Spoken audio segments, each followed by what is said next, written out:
Oke, selamat pagi teman-teman semua, sahabat pecinta alam dan yang suka berkegiatan outdoor. Hari ini kita melakukan Diksar Gabungan Sispala se-Jakarta. Ya, tentunya hari ini kita mengundang teman-teman dan sahabat-sahabat yang berkegiatan di pencinta alam untuk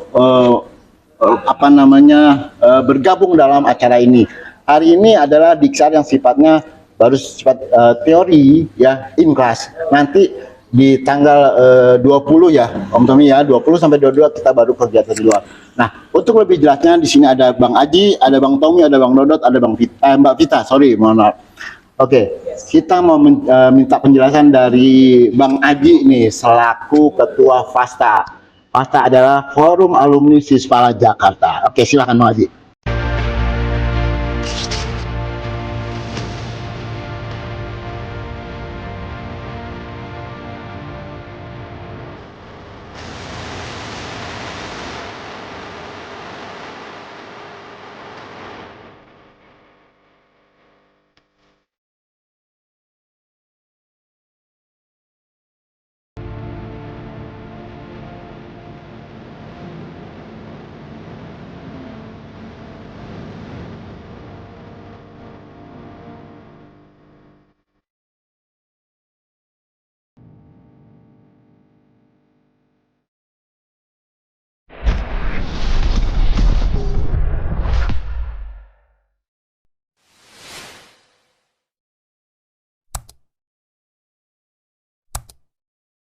Oke, terima kasih Bang Midun, teman-teman semua, sahabat pecinta alam.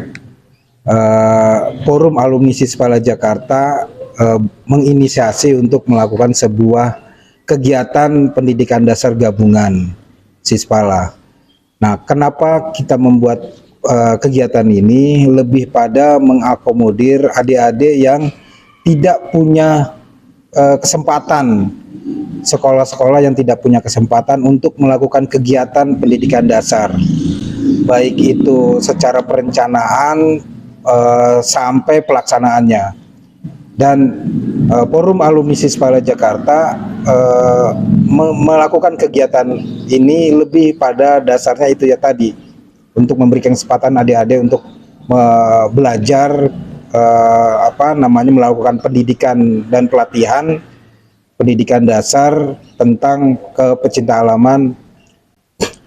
Dan satu hal ini kita lakukan untuk pertama kalinya, jadi sifatnya pilot project ya, Bang Midun, sifatnya pilot project. Dan insya Allah di tahun yang akan datang kita melakukan pembenahan yang kita insya Allah akan tiap tahun nih bikin nih. Oke. Tiap tahun. Jadi kebetulan bahwa di Forum Alumni Sispala mempunyai narasumber yang kemampuannya itu luar biasa tuh. Uish, mantap. Saya baru setelah dikaji gitu ya, di Forum Alumni Sispala itu banyak tokoh-tokohnya itu memang menguasai. Jadi saya pikir kenapa enggak ilmunya senior-senior Sispala ini untuk memberikan kepada adik-adiknya. Dan adik-adiknya juga harus dikasih pemahaman bahwa pecinta alam itu bukan sekedar naik gunung, bukan sekedar camping, bukan hanya itu, tapi banyak ilmu yang bisa mereka pelajari gitu. Dan ilmu itu ternyata sangat dibutuhkan. Dan banyak senior ya alumni Sispala yang menjadi pekerjaan, menjadi usaha yang menghasilkan gitu dari kegiatan ini. Dari kegiatan ini. Dan saya juga ngelihat dari ke ilmu manajemen misalnya, itu outbound misalnya, itu ternyata dari ilmu kepecinta alaman gitu. Dan mudah-mudahan dengan Latgab ini, dengan Diksar Gab ini bisa memberikan ilmu buat adik-adik, paling tidak dasarnya lah ya, setelah mereka melanjutkan ke perguruan tinggi untuk yang lebih serius lagi gitu ya, kemapala lah nantinya. Kemapala gitu. Oke, siap. Kira-kira begitu kan. Oke ya. Sekarang kita ke Bang Tommy nih yang saat ini menjadi leadernya untuk kegiatan Diksar ini. Ya, Oke, assalamualaikum warahmatullahi wabarakatuh. Terima kasih Om Midun. Saya di sini kebetulan menjadi ketua pelaksana dadakan karena tidak ada yang mau lagi, jadi terpaksa harus saya. Alhamdulillah, sekarang ada 8 sispala dari 8 sekolah yang mau ikut ini Diksari gabungan ini. Satu dari Madupala, nama sispala dari MAN itu dari SMA bukan SMA, MAN 2 Madrasah Aliyah 2, terus saya dari Carpidium SMA 81 Jakarta Timur, saya SMA 42 itu Cadwipala, SMA Suapala, SMA Joshua itu nama penyita alamnya Suapala, SMA 37 Trisotapala, saya dari SMA Muhammadiyah 1 itu Hipnopala, SMK 1 Muhammadiyah, sama satu lagi dari TPPA itu SMK 26 sama Teksapala SMK 1. Ya, itu jadi ada 8 sekolah. Jumlah pesertanya itu ada pasti 51 siswa. 51 siswa. 51 siswa ya bengkak, oke itu juga. Tapi yang alumninya belum terhitung. Alumni ada siswa senior, ada alumni dan ada guru itu belum terhitung. Kalau saya memperkirakan itu sama pengurus swasta yang insya Allah hadir itu 75 peserta. 75 peserta. Ya, nanti ada di sana semua, plan. Materinya itu hari ini adalah materi pertama tadi Om Dodot, manajemen perjalanan. Yang kedua survival dari Brigade 1 Pasmar. Yang ketiga nanti itu navigasi darat dengan Om Budi, Budi Satya. Yang keempat dengan Mbak Vita, proposal pendakian. Nah, untuk di lokasi Diksar itu ada hari pertama materi ruang juga, bukan ruang ya, ruang outdoor gitu. Identifikasi masalah lingkungan dan solusinya. Jadi kenapa ini jadi penting menurut saya, karena kita menumbuhkan rasa cinta dan kepedulian kepada lingkungan. Jadi pencinta alam ke depan bukan hanya naik gunung, tapi dia harus mulai fokus ke melestarikan alam. Itu yang terpenting konsep kita sekarang. Setelah dari itu nanti setelah dari identifikasi masalah materi itu bukan materi sih, sebenarnya diskusi lebih tepat. Yang kedua adalah kepemimpinan dan organisasi dipegang sama ketua pasta Om Aji. Nanti dilanjutin oleh sosiologi pedesaan, sosped. Jadi karena kita naik gunung itu pasti ketemu sama orang-orang desa. Kadang kan orang kota nggak boleh sombong sama orang desa, karena kita mesti bertegur sapa karena kita masuk ke lokasi mereka, kearifan lokalnya seperti apa itu nanti dipegang oleh Sekjen Pasta Provinsia. Hari kedua pagi kita ada P3K dasar yang dipegang oleh marinir lagi. Setelah itu jam 10 siswa naik ke atas itu sekitar 1 jam ke atas ke air terjun dan ke atasnya lagi dari lokasi Hopland itu nanti mereka akan bikin grup camp. Entah grup camp, entah solo camp. Ini masih kita lihat kondisinya. Grup camp nanti mereka itu di sana akan pas mereka perjalanan ke atas itu ada materi teori praktek navigasi darat. Jadi mereka udah ada praktek, kita menuju ke sana, nyampe ke sana ada survival secara praktek gitu yang oleh Angkatan Laut lagi oleh marinir.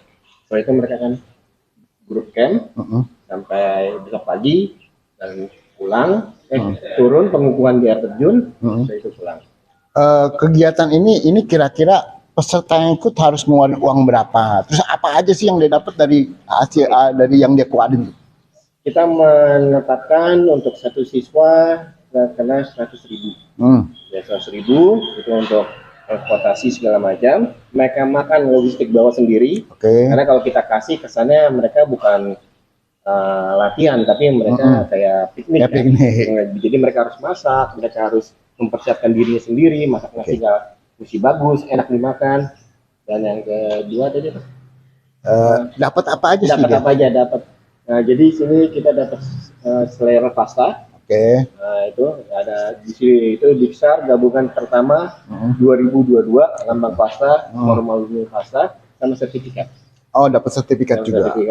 Tapi sertifikat ini kita bagikan setelah acara selesai. Tapi kalau slayer insya Allah di awal pengukuhan itu dapat. Jadi Nah, nanti siswa itu akan digabung.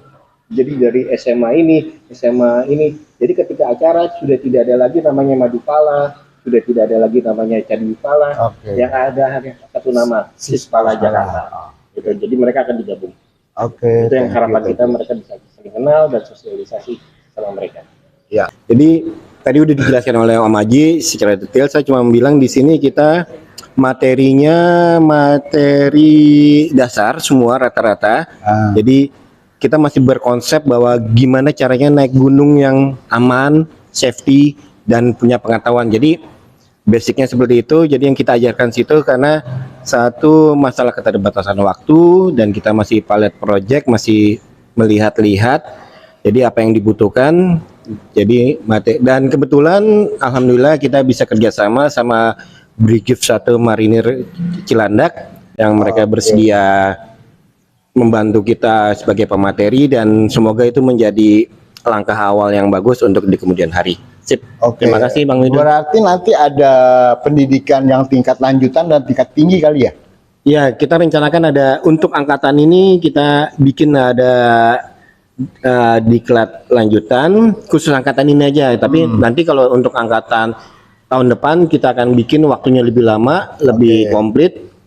Karena yang sekarang masih pendek waktunya, kita akan bikin mereka diklat lanjutannya. Oke. Yang penting mereka senang dulu dari kegiatan Ya, ini, Pak. yang penting adalah kegiatan Pinta Alam ada kegiatan yang menyenangkan. Itu sangat penting banget. Itu wajib. Ya, betul. Oke, sekarang ke Om Dodot nih. Ini pemateri kita nih Om Dodot nih. Silakan Om Dodot mau disampaikan hari ini mau menyampaikan tentang apa nih? Materi yang saya sampaikan soal manajemen perjalanan atau persiapan perjalanan. Dan kenapa materi ini penting dan harus ada di awal, karena sebenarnya basic dari kegiatan kita ya harus dipersiapkan dengan benar gitu. Oke. Karena banyak sekali kasus-kasus kecelakaan di gunung yang disebabkan oleh persiapan yang tidak siap gitu, tidak benar. Ya makanya materi yang disampaikan pertama emang harus ini gitu ya. Terus juga harus disampaikan harus nyampe ke adik-adik bagaimana sih melakukan pendakian gunung yang aman dan nyaman gitu. Tidak hanya aman, cuman juga harus nyaman di perjalanan mereka. Kayak jenis peralatan yang mereka pilih, karena banyak banget. Kalau zaman kita dulu ya, kita punya duit belum tentu punya barang. Karena barangnya nggak ada. Iya. Kalau sekarang barangnya banyak, Nggak ada duit. harganya sangat variatif gitu ya. Jadi sebenarnya udah nggak punya alasan lagi untuk alat tuh nggak lengkap. Oke. Jadi cuman karena lebih ketidaktahuan aja bahwa mau naik gunung harus bawa peralatan ini. Nah, sama peralatan bisa beli alat, cuman banyak yang punya alat cuman nggak ngerti bagaimana memaksimalkan peralatan ini. Gitu. Jadi ya akhirnya nggak tepat guna peralatan yang mereka pakai. Gitu. Persiapannya jadi nggak benar. Jadi banyak banget kita kebetulan di APGI saya sama kita ada beberapa riset yang kita lakukan gitu. Ya bagaimana tingginya tingkat kecelakaan dan apa penyebabnya. Yang sebagian besar yang tertinggi adalah hipotermia yang sebenarnya justru bisa dihindari gitu selama persiapannya benar. Di urutan berikutnya pun juga ada beberapa penyebab kecelakaan yang mengakibatkan kehilangan nyawa yang sebenarnya juga selama persiapannya benar mereka mengetahui bagaimana menyiapkan perjalanan, apa aja yang persiapan, bagaimana menjadi peralatan yang kalau itu dilakukan dengan benar ya kecelakaan tadi apalagi akan menghilangkan nyawa bisa. Jadi materi ini sangat penting gitu. Walaupun kesannya dasar banget gitu, cuman justru dari dasar inilah yang mereka udah harus mulai minimal mereka melakukan persiapan dengan benar, insya Allah belakangnya aman. Nah, Om Dodot, materi yang Om Dodot sampaikan di manajemen perjalanan kira-kira garis besarnya apa aja sih? Garis besarnya bagaimana apa aja yang perlu mereka siapkan. Iya, baik peralatan.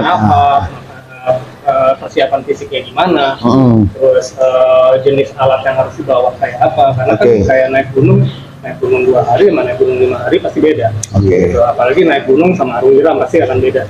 Sama packing tuh. Terus bagaimana packing, bagaimana fitting ransel ke badan, itu harus diketahui benar karena banyak kita naik gunung itu banyak lihat orang peralatannya udah lengkap. Cuman kok masih celaka sih?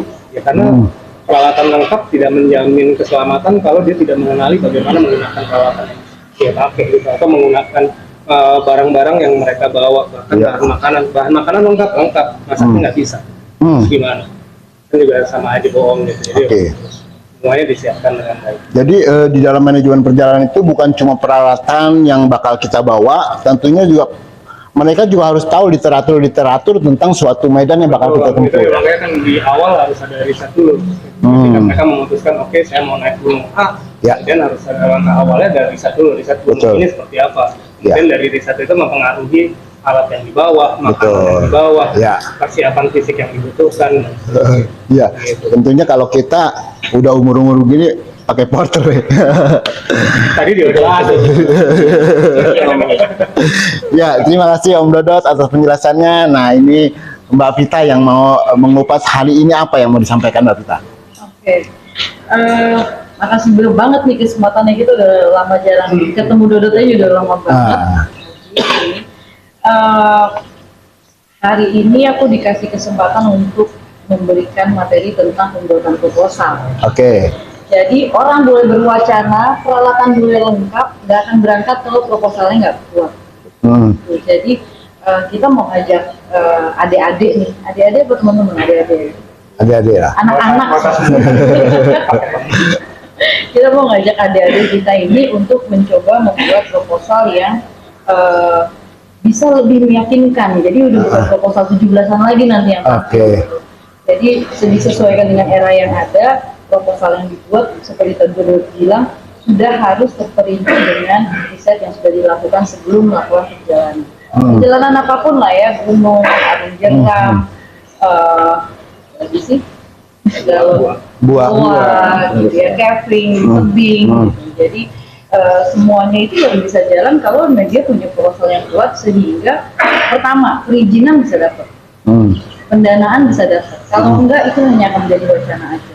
Jadi kesempatan ini memang materinya materi administratif, tapi justru itu yang membuat kegiatan yang diinginkan itu bisa berjalan. Itu aja sih. Oke. Berarti ini sifatnya lebih proposal ke apa namanya, ke institusi-institusi terhadap Itu si sponsor, Ya, gitu ya. orang tua, gitu. jadi kalau sifatnya perorangan nggak perlu proposal, yang penting ada duit kali ya. Yang penting ada, kalau individual yang penting ada duit, ada temen. Iya, itu Jangan dia. jangan pernah melakukan kegiatan petualangan di alam bebas sendirian. Betul. Kenapa itu? Itu penting. Karena nggak ada apa namanya backup safety-nya. Karena kan kita kalau berkegiatan di luar ruang itu di petualangan ada 3 yang penting. Ya. 1 itu safety, 2 itu safety, 3 itu safety. Jadi semuanya itu semata-mata benar-benar safety. Yang dibilang aman adalah ketika kita bisa pulang dengan selamat. Oh, mantap. Jadi untuk bisa mencapai itu ya yang tadi mungkin dari teman marinir juga sudah memberikan bahwa pasti yang diingatkan adalah keamanan dulu. Jadi kenapa nggak boleh sendirian? Karena kita butuh safety. Ya, betul. Kalau ada apa-apa bisa ada backup. Ya. Jadi betul, teman-teman semua, setiap kita berkegiatan di outdoor, itu wajib kita punya teman. Nggak bisa kita pergi sendiri, karena kalau terjadi apa-apa, siapa yang mau nolongin kita? Ya, belum tentu tim ranger dan segala macam bisa kita kontak, karena komunikasi di gunung itu kan tidak mudah. Ya, belum tentu kita juga punya hati untuk komunikasi ke mereka.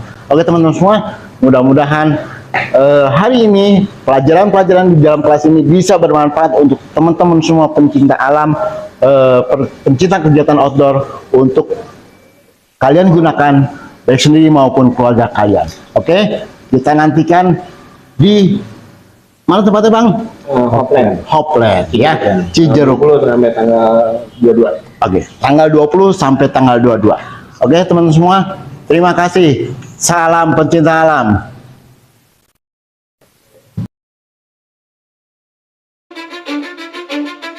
Cause I don't give a fuck what you say. Yeah, I'ma do shit my way. So you can go kick rocks, I'ma stack bricks up, build what I want to make. Yo, I got a lot of shit to say, so I'ma do this every day. I'll be writing things until I'm fucking buried in my grave. 6 feet deep under, but my body won't decay. Cause my messages are timeless, so they'll put them on display. Oh yeah, I rap with a certainty, I have a sense of urgency. A message for eternity, for everyone internally. I had some people burning me, but now they fucking learn to see I ain't the one to fuck with. Now they looking nervously, and I don't really care what you think of me, respect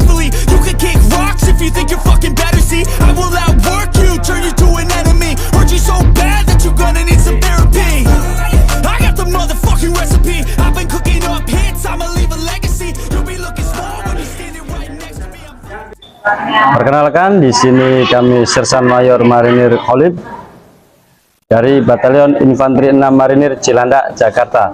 Di sini hari ini kami memberikan materi tentang survival dengan tujuan memberikan bekal dasar kepada para siswa-siswala tentang bagaimana caranya kita beradaptasi untuk bertahan hidup di alam liar ataupun alam terbuka dengan menggunakan sarana alat peralatan yang sangat-sangat terbatas, terutama menggunakan media ataupun hal-hal barang-barang yang didapatkan dari alam.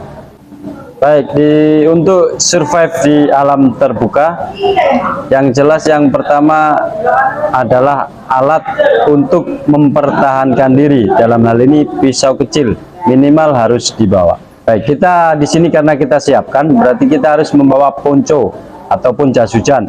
Yang kedua, kita harus mempersiapkan barang-barang yang untuk mengeringkan suatu benda. Bisa dalam arti plastik untuk membungkus suatu barang agar tetap kering. Di dalam kita survival, yang pertama kita wajib menemukan adalah tentang air.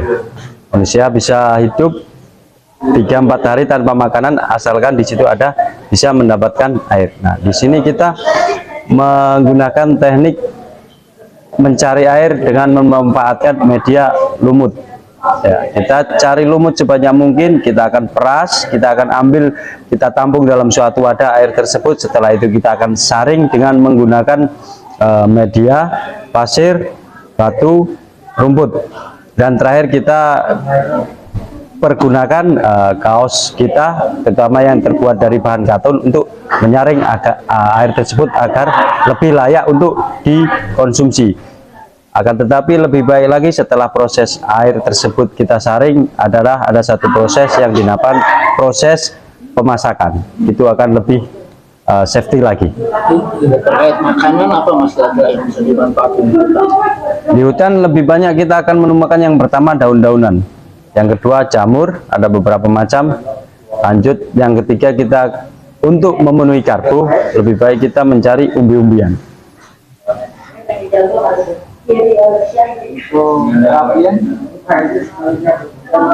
Nah, untuk kita teknis membuat api ada beberapa metode ataupun cara. Yang pertama, kita menggunakan media matahari sebagai sumber tenaga utama. Jadi kita harus membuat semacam kaca pembesar untuk mengumpulkan energi matahari di media tersebut. Kita fokuskan ke satu titik, di mana titik tersebut akan menimbulkan asap apabila ketemu dengan hal-hal yang bersifat kering. Ya, bisa daun kering ataupun sisa-sisa kita cari serpian batang kering yang kecil yang bisa lebih terpapar sinar matahari yang sudah difokuskan ke dalam media tersebut, ataupun dalam hal ini kaca pembesar kita ibaratkan. Yang kedua, kita menggunakan teknik gesekan untuk menciptakan api. Bisa kita menggunakan tangan dan kayu dan batang yang keras. Bisa juga kita tambahkan untuk lebih kuat gesekan tersebut menggunakan media tali yang kita buat dari alam. Baik, harapan kami selain peserta dapat menerima sedikit materi dari kami tersebut, harapannya adalah bisa menerapkannya di dalam keadaan darurat nanti. Semoga setelah mendapatkan sedikit materi dari kami tentang survival hari ini, harapan kami ke depan seluruh siswa-siswala dapat lebih memahami, lebih mengerti, dan dapat menerapkan aplikasinya di lapangan apabila hal tersebut terjadi dalam keadaan darurat, tidak panik, dan sambil mencari bantuan secepatnya. Semangat pagi Sispala. Oke, selamat sore. Iya, nggak ada yang protes kok dibilang sore. Selamat siang, perkenalkan nama saya Vita. Saya kebetulan bareng sama Mas Dodot, juga anggota APGI. Kemudian apalagi ya perkenalannya? Apa yang mau ditanyakan dengan kepada saya sebelum kita mulai? Ada yang mau tanya? Di APGI saya Ketua Umum APGI periode 2019-2022. Umur, ada yang nanya umur. Umur saya kalau umur kalian dikali 3 masih tuan saya. Berapa umur kamu? 17 kali 3 berapa?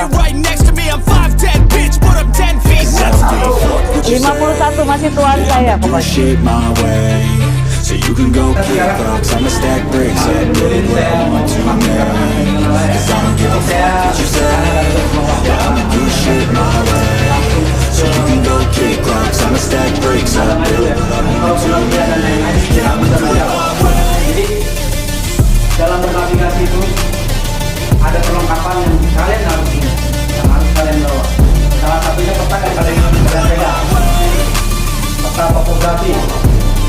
Namanya peta topografi, ya.